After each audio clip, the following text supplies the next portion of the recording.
योजना तर आपण अनेक केल्या, जीवनदायी योजना केली,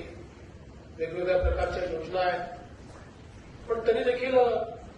काही अटी, काही शर्ती, काही अडचणी, काही कागदपत्रांची पूर्तता, यामुळे खूप अडचणी त्या ठिकाणी तयार होत होते.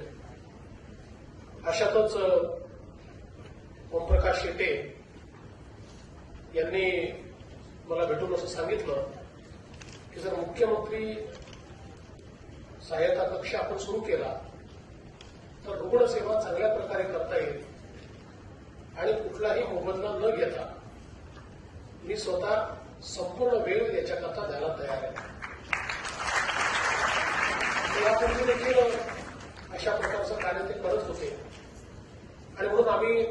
मंत्रालयामध्ये अशा प्रकारचा कक्ष सुरू केला की ज्या कक्षाच्या माध्यमातून धर्मदाय व्यवस्थेच्या अंतर्गत जे काही उपलब्ध बेड्स आहेत,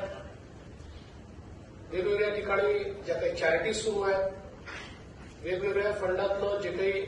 रुग्णसेवेकरता पैसे मिळत आहेत आणि मुख्यमंत्री सहायता निधी, अशा सगळ्या गोष्टींचा कॉन्व्हर्जन्स हा तयार करून त्या माध्यमातून जास्तीत जास्त गरीब आणि गरजू रुग्णांना आपण कशा